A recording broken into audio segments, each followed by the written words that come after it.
Former Assistant Secretary of State, a White House staffer, and currently AMAC's national spokesman, Bobby Charles. This is the Reb and Rob show. Bobby, thank you so much for joining me today. It's always a thrill to have you with me. It's always great to be on this show. Excellent. You know, Bobby, we live in such crazy times, difficult times, and I think all Americans are feeling it. I think many Americans, they look at the Biden administration and they kind of shake their heads. They're getting frustrated. Every day brings a new surprise, a fresh disappointment, or another lie. And I hate to say it like that, but that is what we're seeing. And that's what the American people are seeing. For example, inflation, interest rates, unemployment, all are rising. And what Biden and the administration are telling us is the opposite. And nobody in the media is correcting him. So AMAC members are saying, we see all of this evidence of criminality, and his attorney general does nothing. Neither the press nor anyone else in government seems willing to keep this oddly off track, sort of out of whack administration accountable. Now, here we are after Labor Day, and Americans are looking for hope. And you and I talk about this often offline, Bobby. When we look forward to 2024, I really want to talk about, I guess, two issues in today's conversation. The first is, what are some of the major issues that will define the 2024 race for the White House? And then I want to talk a little bit about, or maybe have a deeper dive on the issues regarding the lawsuits against former President Donald Trump, and whether those lawsuits will amount to an elaborate election interference scheme, which is what AMAC members are saying. But first, let's kind of start big picture. As you look over the next 14 months, from here to November of 2024, what would you say are some of the top defining issues that we need to keep our eyes on that you think will define the 2024 presidential race? Yeah. What a great lead up. And I'll say, Rebecca, some people may say 14 months is too far out to be thinking about all these things, but I think not at all. And I think actually, surprisingly, I don't think we have to prod people very much. They are thinking about these issues right now. And interestingly, as you just led in, one of the things you said is that the media is not picking up on a lot of this absurdity and criminality and the lies. I mean, and how true is that? I mean, when people are sitting there trying to pay their bills and they're struggling, genuinely struggling on fixed incomes and in general, trying to keep credit card debt down and all this. And you've got a president who goes out and boldly lies and says that the economy is the best ever. Bidenomics, whatever the heck that is somehow grand. You've got the highest interest rates, as you said. You get the highest inflation rate. I mean, interest rates haven't been this high in 22 years. And you just got the highest unemployment rate since February of 2022. So, of course, people are going, you know what?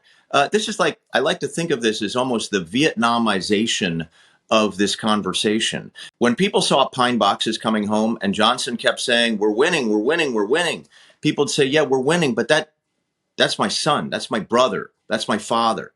Okay. People are looking at this economy and they're saying, I don't care what you say, Mr. Democrat. My economy is bad and it's your fault. So let's go to those issues. The big process issues, quite obviously, election integrity. We got to believe that we can win. We, being any American looking for integrity in their government, we've got to believe we can win in 2024. That means we need to vote. And there is a very strong basis for believing we will have election integrity, despite the fact that there will be those trying to perpetuate fraud, as there invariably are. One of the reasons there will be is that the states all over the United States, many of them prodded by AMAC, many of them supported by AMAC, have been able to reverse the 2020 absurdities in the election cycle, the ballot harvesting and all the nonsense that went on there. Hundreds of reforms. Second big issue is a third-party candidate. Maybe we're going to see the Democrats pop with an RFK Jr. because Biden seems to be unable to find his way out of the, well, anywhere. But the bottom line is a third-party candidate, I'll get into that later if you want, but that would take a chunk out of their voter pool, because a lot of people would say, no, I don't want Biden again. I may not like Trump, I may not like a Republican, but I don't want Biden. And the other big process issue, I think, is going to be the whole question of the vice presidency, because if you think about it, when you're voting for Biden, you're voting for Harris. And even most of the Democrats don't like Harris. She was the first one pushed out of the pool when they were running for their nomination the last time. So, and then on the let's just the top view of the big issues, the economy has got to be number one, right? And then behind that, you've got this, I would call it cultural and federal overreach into all our private decisions, whether we have to drive an electric car or truck or train, whether we have to have an electric stove, whether they're going to tell us, that our children can't be our children. The notion that a parent is going to be called a terrorist for going to a school board meeting. And never mind the fact that they're now trying to push a national abortion ban and a bunch of other things. They're taking out of the hands, anti-faith, big time. They're looking more and more like they're like Canada, where they're putting pastors in prison for saying things that are basic Christian doctrine. So at the end of the day, I think those are the big substantive issues and the big process issues. I'll also say the border and rule of law, which is going out the window in a lot of places, big issue. And of course, public integrity. We've got a president who's perpetuating not only greed, but illegal greed. And that really roils people. So those are the big ones, I'd say. Yeah, I think the economy for sure, and AMAC members are feeling it when it hits you in your own wallet. When your dollar, you can't buy nearly what you used to be able to buy. Even just a short 2 years ago, the price of eggs, milk, gasoline, rent is skyrocketing. Americans are feeling it. And I agree. Those two issues, certainly economy and government overreach, are very troubling and disturbing. And I think that's what will drive people to the polls. But I do want to mention the election integrity piece because, we could have so many people showing up to the polls on election day or mailing in their ballots. But if we've got bad voter rolls, if we've got more people on those voter rolls than actually live in those counties, if we've got people who are deceased, still being sent a ballot to mail in, who's stopping from someone filling out that ballot? So there's so much work, I think, that needs to be done on the election integrity front. And to our listeners, I just want to encourage you because we, along with many other great groups, like the Honest Elections and many other groups that are out there doing so much work on the election integrity front. We have got to make sure that our elections are free and fair. American people, their vote matters. Their vote needs to count. Every vote should count. So that is an area where we're just so hyper-focused. You know, Bobby, one area that really concerns me again is this attack against Donald J. Trump. We have never, in the history of since the founding of our country, witnessed a political opponent go after someone else, their political opponent, right? To prevent them, what appears to be, certainly preventing Donald J. Trump from ever running again. And we heard so many people on the left say that was their main reason for waking up every day, to do everything in their power to keep this man out of office. Mark Levin, he posted a really interesting article online. It was posted on the Blaze Media. I think it was called "The Democrat Party's Fetish for the 14th Amendment is a vile attack on our elections." And he says that it is directed at one man, and that man is Donald J. Trump. Now, he references Section 3 of the 14th Amendment. And I'm curious what your thoughts are here. Sure. Essentially, this Section 3 of the 14th Amendment states, and I want to read a part of it here because this is something that's been coming up over and over again. It says, "No person shall be a senator or representative in Congress or elector of president and vice president or hold any office, civil or military, under the U.S. or any state, who, having previously taken an oath as a member of Congress or as an officer of the U.S. or as a member of any state legislature or as an executive or judicial officer of any state to support the Constitution of the United States, shall have engaged in insurrection or rebellion against the same or given aid or comfort to the enemies thereof. But Congress may, by a vote of 2/3 of each house, remove such disability." Now, what Mark Levin pointed out was two things. He said, number one, the word president is excluded from the text. This text includes virtually every other form of office holder, but interesting how it excludes the word the president, especially when they mention, the elector of the president and vice president. And secondly, Trump has not been charged with an insurrection. As a matter of fact, he offered to call up 10,000 National Guardsmen to protect the Capitol building in Congress during the official Electoral College count. So my question to you, and I think a lot of AMAC members are wondering the same, do you think that it's possible that the left could be successful? Literally, this is one of the reasons why they're slapping him with all of these lawsuits and saying that he, in fact, created and was the cause of an insurrection. What say you about all of this? Rebecca, it's it's a very good question because we live in a world of collective madness, in which many people, if they can't win one way, their collective madness is they can't imagine Donald Trump back in the White House. They don't think the electoral process is the only way that you can prevent him from getting there. They're deeply committed to what I guess is the dictionary definition of election interference. I find that provision, and I certainly think Mark Levin is a very good lawyer and very smart. It's almost hard to know where to begin, but let's say this. That provision, it's fascinating to see the Democrats who pay no attention whatsoever to the Constitution, to the First Amendment or the Second Amendment or the Fourth or the Fifth or the Sixth. They've decided that they're going to nobble the president now. They don't seem to be able to beat him at the polls. They don't seem to be able to beat him by abusing the judicial system. So now they're going to try to beat him at the state level. They can't beat him when we turn the electoral process into an honest one instead of a dishonest one. So now they're going to try to beat him by trying to forcibly keep him off the ballot. Well, first of all, if there's any candidate in this mix who has been giving aid and comfort to enemies of the United States, I think we know which person that is. That's the one that's taking gobs of money from China, upwards of 20 million, who is trying to push Iran back into the mainstream. Joe Biden is the very embodiment of a party giving aid and comfort to the enemy. With respect to insurrection, the only thing I would add to Levin's interpretation, it's very true. The founding fathers, and I've read thousands of pages of the founding fathers' readings and writings and speeches. They clearly, when they put something in the text, they wanted it in the text, and when they didn't put it in the text, they didn't want it in the text. When they said free speech, they meant free speech, and when they excluded a president from a provision, they meant that. However, I would even go a step further and say insurrection. Who came up with that word, and why did they come up with that word? Do you know why all those January 6th hearings occurred? Do you know why Mr. Schiff went berserk and Mr. Schumer on the word insurrection?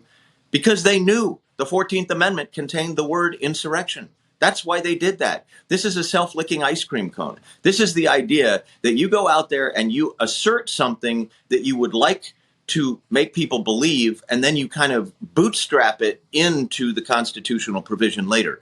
There was no insurrection here. There were a bunch of hooligans doing bad things, thinking that they were off on a criminal goose chase for sure. A couple of hundred people out of a couple 100,000 people. And the president was giving a free speech with his free speech rights. He was saying out there, don't be violent, but speak your mind, because this is America and you've got a right to speak your mind. Okay, that's what happened. To label that, even with all the criminality that occurred at the petty level, to name that an insurrection is again, it's a self-licking ice cream cone. If I know there's a provision that contains a word, and then I go out and try to make it look like you fit that provision, then I'm a perverse prosecutor. Okay, and those people who are doing what they're doing right now, Rebecca, are perverse in the sense that they're intentionally mangling the Constitution for political benefit. Would this surprise you on an ordinary day? Yes, it would. Does it surprise you after you have 4 independent sets of paper-thin political indictments brought by people who have actually been sanctioned by the Supreme Court in one case for having brought political indictments? People who are intending to interfere in the election? No, it doesn't surprise me anymore. Nothing they do surprises me anymore. And that's why we, as everyday Americans, have to get up and say, look, I believe in my country. I believe in my Constitution. I believe in my right to vote for somebody. And you, whoever you are, thinking you're going to emasculate me while you emasculate Donald Trump and the Constitution, you're wrong. Think again. I'm going to vote, and I'm going to make a difference, and you're going to honor my vote. That's right. And they conveniently leave out that the Democrat speaker, Nancy Pelosi at the time, and the DC Democrat mayor, they refused the offer when Donald Trump said, let's bring in 10,000 National Guardsmen to protect the Capitol building. So, they omit all of the words that he shared to march peacefully. And now they're just trying to slam him in any possible way that they can. But all of that, which you said just a moment ago, is very encouraging, and that's where we've got it. We've got to remember that it starts with each one of us. We're not quitters. As they say, when the going gets tough, Americans get going, and that seems to really being a growing sentiment that I'm hearing a lot of too, Bobby. So, people are just getting tired of these failed policies. Again, the way that their own their bank account is shrinking. Retirements are, savings are shrinking.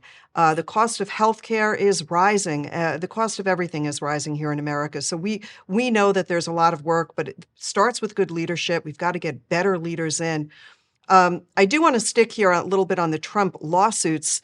If you could help us maybe process all of this political noise, it's not just the DC lawsuit on the insurrection, but the others. He's got 4 in total indictments. How do you see these lawsuits really panning out? Is there any way to call out what seems to be wild election interference? That's what people are saying, that this is election interference. How do you see this all shaking out as we lead up to a presidential election? Yeah. I think I'm going to say 2 things to this, Rebecca. The first is that there are 2 kinds of courts in the United States. There's the kind that we find in Article 3 and that state constitutions allow at the state level. There's state courts and federal courts. And then there's the court of public opinion. And the court of public opinion is where this case is really being tried. And the court of public opinion seems to be tipping. The more they try to abuse the judicial process for political ends, the more the court of public opinion resolves itself in favor of Donald Trump. Every time they've brought an indictment, which incidentally is brought right on the heels of a revelation about a potential criminality at the federal felony criminality by this sitting president, Joe Biden. But every time they bring an indictment, the irony is Donald Trump's ratings go up. People that thought that they might or might not vote for him decide, yeah, you know what? He's me. He is between the abusive federal government and me. He's the defender of me. That's what's happening. He is the surrogate for me. Every time they abuse the 4th Amendment, go into his house and rip things up right and left and get into his wife's undergarments, the FBI with 30 long guns and stay there for 11 hours. They go, geez, I hope they don't come to my house. And every time they abuse the First Amendment and they say, well, you don't have the right to say inflammatory things. What you were saying was inflammatory. You don't think, if you're going to say, by the way, before I get to the courts, you don't think that all the speeches that the Democrats gave about the reversal of Roe v. Wade and Dobbs, where Nancy Pelosi said, literally, go vent your anger, and Mr. Schumer said, we're going to pay you back. You don't think that contributed to the idea that there was an assassin on the loose who frightened every single one of the conservatives on the court, at least made them conscious of the fact that they were targets, and who went and tried to kill Kavanaugh? You don't think so? Okay, let's just stop right there. If we're going to make political speech illegal, well, then all those people are the proximate cause of all those other crimes. You don't think in 2020, when all those Democrats gave speeches fanning racism and fanning all these bad behaviors, that in 200 cities you had felonies committed, destroyed all the downtown areas that were largely minority? Well, wait a minute. If we're going to say that Donald Trump's responsible for a few hooligans, then obviously all of these Democrats are responsible too. We might as well throw the whole lot in prison. Well, no, we're not going to do that. And we're not going to do that because in America, we have free speech. Now, back up to those court cases. You have 2 New York cases brought by people who literally ran on the proposition. They're political actors themselves. And they ran on the proposition that I will find a way to put our political opponent, in prison. What the hell kind of a platform is that? You might as well do that in Bolshevik Russia. That, by the way, that's what Putin did. He put his political opponent in prison, just what Biden's trying to do. And in Georgia, the same thing. Just a political hack going out and putting paper thin arguments down about a RICO violation. No, RICO, the Racketeering Influence and Corruption Act, is for the kinds of things sucking down big money, the kinds of things that Joe Biden and his son are doing. It is not for trying to honestly contest an election that has irregularities in it. And then let's go to the illustrious Jack Smith and the federal prosecutor with 2 big prosecutions. What's the first one? He goes and raids their home, violating the 4th Amendment with a general warrant, which is illegal. And then he goes and brings a case saying you have classified documents you should have given back. Meanwhile, we find that Joe Biden has 5 locations of classified documents, one of which is paid for by the Chinese government, all of which are accessible to his son, who is paid by the Chinese government. Yeah. Okay, I think we've got a little discontinuity there. Let's throw that one out. It'll end up at the Supreme Court. Let's go to the other one, free speech, okay? We're now saying that the president is going to be nobbled for insurrection because he gave a speech after which people did some bad things. Okay, number Mm-hmm. one, no case law supports this. Number two, to win that case, you have to prove that he, I'm using the prosecutor's words, defrauded the United States government. So to defraud, you have to do something you don't believe or that you believe is illegal and wrong. Do you think Donald Trump really didn't believe that there was election irregularities in those 6 states? Oh, and by the way, be careful what you ask for. He's going to be able to relitigate that election in the courts because all that election evidence about the fact that there were irregularities in 6 states, that's all going to come forward. And the last thing is, if you criminalize political speech for Donald Trump, you, Rebecca, have criminalized it for you and me and everybody listening to this. We need to get back to America. And America is where you believe that freedom is paramount. We do believe this. And the irony is probably around a kitchen table somewhere or a bar stool somewhere, this conversation that we're having is occurring all over the United States. So that's why I'm hopeful. Right. Yeah. Lots to be hopeful for. And I do think that it's so important. See, so much of what's happening against Trump, I think, is a great distraction, done intentionally. We saw that it seemed after something new was revealed about the Biden crime family, that's when a new indictment was dropped on Trump. I do think it's important that an impeachment process begin. I think it's important for Americans who need to see this information because mainstream media is really covering it up still, legacy media anyway. They're Yeah. not. Imagine if this were Don Jr., who had used the Trump name while his father was president.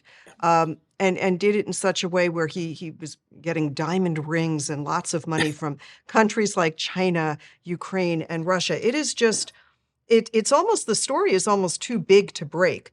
You're On right. the impeachment side, though, what are your thoughts there? Should Republicans begin to move towards impeachment, and if so, why? And if not, perhaps why not? No, honestly, Rebecca, we should, but I think we should do it. And I would say this about you and me and everybody listening. We should do it with realism in our mind's eye. So the objective of impeachment is to highlight, bring forward all the evidence that relates to everything from Joe Biden deciding that he's got dozens of aliases that he has to, code names that he has to use in order to avert people discovering what he's doing, to all the 17 or 20 bank accounts that contain between 10 and 20 million dollars that comes directly out of Ukraine, Romania, and China, et cetera, et cetera. So the primary objective of impeachment, we're never going to get the Democrats to go along with an impeachment in the Senate to the level you'd need in order to impeach and remove. And by the time the impeachment is done, the 2020 Ford's election is going to be upon us. And I also think that the Democrats are as I think they don't want Harris as much as we don't want Harris, which is rather ironic. But I think the impeachment has even though I think really an indictment is what ought to happen, and there's nothing that says that an attorney general cannot indict a sitting or former president, even if he's impeached. But the point of the impeachment is not to run roughshod over due process, which is what the Democrats did with their 2 impeachments. It's not to try to embarrass Biden out of running again. The guy will probably not be alive again after he's done this cycle. I mean, in other words, he's so old he would never be a candidate again by his own party's assessment. So the real purpose of the impeachment is very basic. It is to educate the American people about the illegalities that are going on behind the curtain. And I think if you do this, and the reason that the media kind of has to cover an impeachment. I mean, they've tried to stiff arm so much of what has come out. There are thousands of factual pages coming out of Treasury that demonstrate really 3 different kinds of felonies. One was Foreign Corrupt Practices Act, and I won't go into these, but that's a real one, and everybody who's a real investigator knows what I'm talking about. The second is federal bribery statutes, and those are crystal clear whether you're getting the money from a foreign country or you're getting it from Joe Schmo on the edge of the town. There are federal bribery statutes that this president has clearly violated, and the third is RICO violations, racketeering, influence, and corrupt practices act laws at the federal level are clean and clear, and were intended for this kind of behavior in the private sector and in the public sector. So, I think what the impeachment will do, Rebecca, is it will open the door and it will open some eyes of moderate Democrats, perhaps even causing a few of them to say, time out, I don't really like this candidate anymore. I'm not sure about this anymore. And causes sort of a return of reason to this cycle. And the other thing is, I think independents, who are always very important and will be in 2024, if they're truly independent, if they have the integrity of their own minds, as Ralph Waldo Emerson used to ask us to have, if they have the integrity of their own minds, Rebecca, they're going to say, you know what? It's true, the stuff coming out of this impeachment is ugly, and I don't want that guy to be my president anymore. There you go. And I agree that our focus ought to be on really coming up with great solutions, how to improve this country, putting family first, honoring our great Bill of Rights and our Constitution, and reining in this government overreach and crazy spending. But while we're focused on all of that, election integrity, and really improving things here in America, we can't turn a blind eye to the real story, and that is, who are the Bidens? What have they done? And this is where I think Americans deserve the truth, and I think an impeachment process would reveal a lot, and we'll be keeping our eye on that. Bobby, it's always so good to have you. Before you run, since we're talking about such serious stuff, boy, you have such a wonderful past. You've served in 2 White Houses. I thought perhaps you could tell us a story, maybe a personal story, that comes to mind that can offer some hope to our great members listening.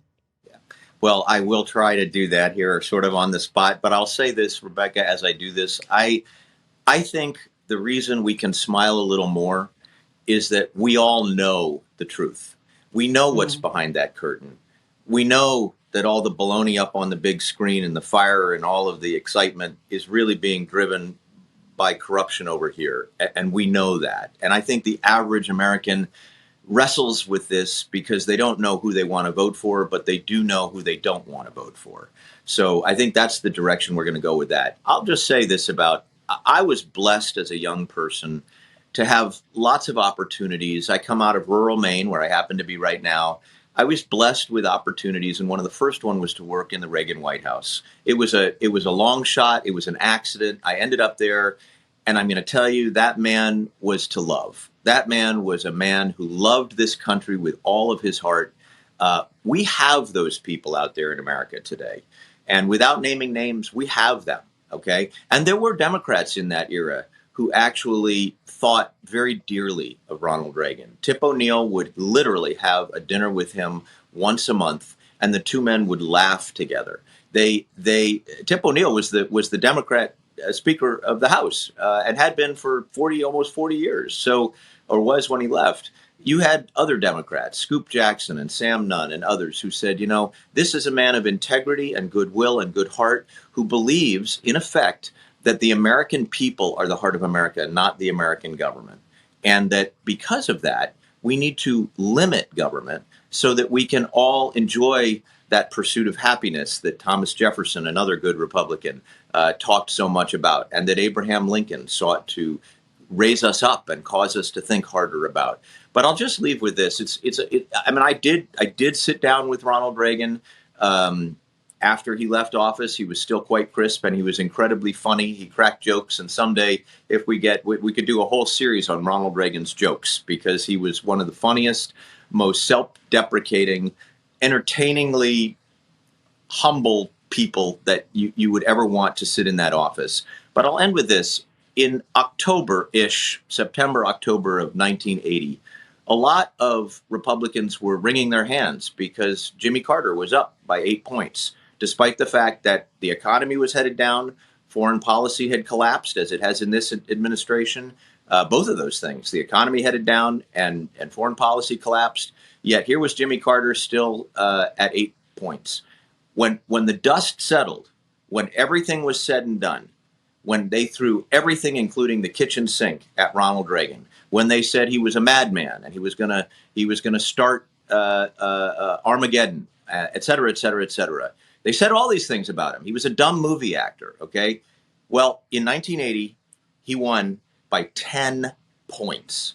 10 points. And by 1984, the truth of his conservative thinking had realigned the entire country. Blue-collar Democrats came to him, and in 1984, he won the largest landslide in American history except for George Washington. He won every single state except Minnesota, which was the state that Mondale was from, his opponent. And he even made Mondale laugh on the national debate stage. This is the kind of leader we need, the kind who believes deeply from their heart that America is not only a great country, but that Americans are good people and you serve them. You're not there for any other reason. So I believe we can get those people. And I believe that once a president is elected, he or she will surround themselves with that kind of people because the American people are ready for that. And so very good. Great reminder, that's all. Just Bobby. to say, Ronald Reagan gives us hope, and he should give us sure hope does. every single day. Bobby, thank you so much. We appreciate your feedback and your thoughts and that story. It really does put wind in our sails, so to speak. So thank you as always for being with us. God bless you, Bobby Charles. Thank you, Rebecca. The Association of Mature American Citizens is the conservative voice for Americans 50 and older. AMAC is fighting for the values that you hold dear. Join today. Together, we can write the course of America.